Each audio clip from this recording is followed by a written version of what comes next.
সমস্ত সাধুলৈ মোৰ সেৱা জনাই আজি ভাগ নম্বৰ 444 আহি আমি উপনীত হৈছোঁ। সেই সাধু সমস্ত 444 নম্বৰ ভাগত আজি আমি আপোনালোকলৈ আগবঢ়াম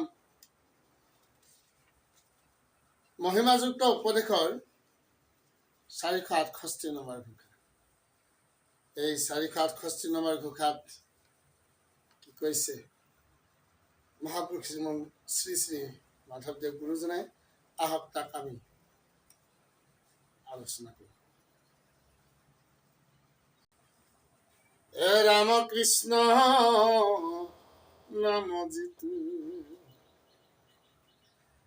হঠাতে কুমৰে,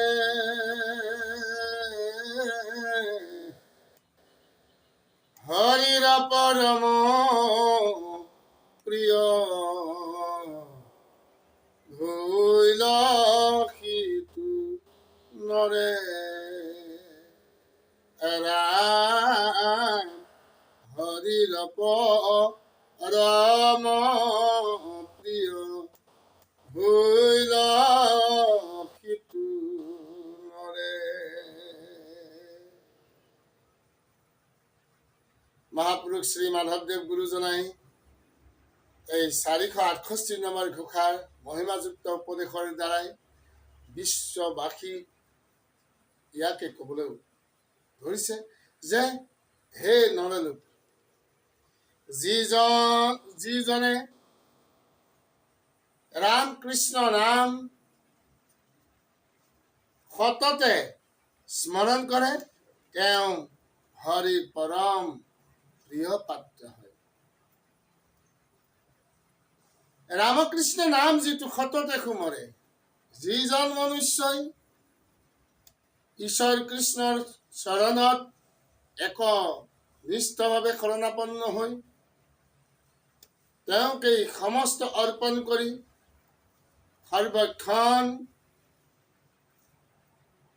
ঈশ্বৰৰ নাম মনে মুখে এক কৰি স্মৰণ কৰিলে, সেইজন লোকৰ কথা ইয়াত কোৱা হৈছে। কি হৈছে? সেইজনৰ হয় হৰিৰ পৰম প্ৰিয়, যিজন সমস্ত জীৱৰ দুখ নাশ কৰোতা, বিনাশ কৰোতা, দুখ হৰণ কৰোতা হৰি। সেইজনে হৈছে দৈৱকী নন্দন কৃষ্ণ নাৰায়ণ মাধৱ। সেই লোকজনৰ পৰম প্ৰিয় হ'ল, আৰু সেই লোকজনো ঈশ্বৰৰ প্ৰিয়ৰ পাত্ৰ হৈ তেওঁ সকলো দুখৰ পৰা মুক্ত হৈ তেওঁ পৰম মুক্তি ধাম বৈকুণ্ঠ গমনৰ যোগ্য। একান্তভাৱে হৰিচৰণৰ শৰণ লৈ যিজনে সৰ্বদাই হৰি গুণ নাম কীৰ্তন কৰি থাকে তেওঁ অতি সহজেই হৰি কৃপাৰ পাত্ৰ হয়। প্ৰিয়জনৰ দৰে কৃপালু হৰিয়ে তেওঁৰ প্ৰতি সকলো প্ৰয়োজনীয় বিধান কৰে। তেনেজন হৰি প্ৰিয় ভকতে আত্মসুখ বা আত্মসন্তুষ্টিৰ কথা নাভাবি কেৱল পৰমেশ্বৰৰ সন্তুষ্টিৰ কথাকেই ভাবি থাকে। গীতা শাস্ত্ৰতো পৰম কৃপালু ঈশ্বৰ কৃষ্ণই এনেদৰে হৰিৰ ওপৰত সৰ্বক্ষণ নিৰ্ভৰ কৰি অনন্যভাৱে পৰমেশ্বৰ চিন্তা কৰা লোকসকলৰ সকলো দায়িত্ব পৰমেশ্বৰে নিজেই বহন কৰা বুলি এনেদৰে কৈছে। গীতাৰ 9 নম্বৰ অধ্যায় 22 নম্বৰ শ্লোকত কৈছে, অনন্যা চিন্তয়ন্তু মাং যে জনাঃ পৰ্যুপাসতে তেজং নিত্যাভিযুক্তানং জিজ্ঞাসত্যময়ং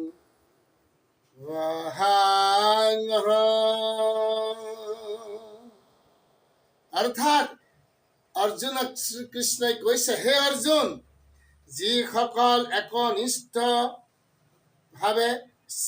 চিন্তি মোক উপাসনা কৰে সেইসকলক নিত্যযুক্ত লোকৰ যুগ ক্ষেত্ৰ ভৰণ পোষণ মই কৰিম।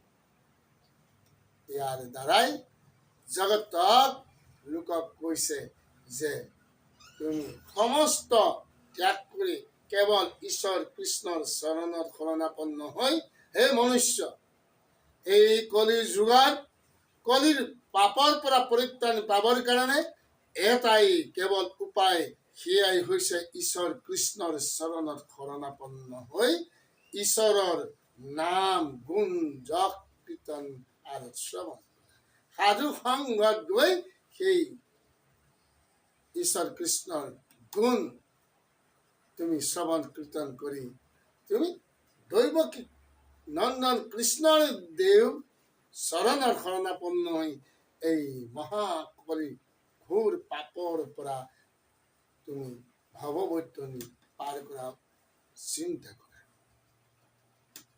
এয়াই হৈছে এই মহিমাযুক্ত উপদেশৰ মূল তাৎপৰ্য। দেখাৰ সমস্ত আজি এই খণ্ডটি আমি ইমানতে সামৰিছো। আগন্তুক আমি 139 নম্বৰ ভাগত আমি পুনৰ 469 নম্বৰ উত্তৰ পৰা আৰম্ভ কৰিম উপদেশ। ভিডিঅ'টো কেনে পালে আপোনালোকে কমেণ্ট কৰি জনাব আৰু লগতে লাইক কৰিব। আৰু যিসকলে মহন্ত বীৰেশ এই ব্লগত প্ৰথমবাৰ দৰ্শক ৰূপে আহিছে তেওঁলোকে মোৰ অনুৰোধ যে চেনেলটো আপোনাৰ সন্মুখত জিলিকি থকা ৰঙা বুটামটো দবাই ছাবস্ক্ৰাইব কৰি থ'ব। আগন্তুক ন ভিডিঅ'সমূহ তাৎক্ষণিক কৃষ্ণ।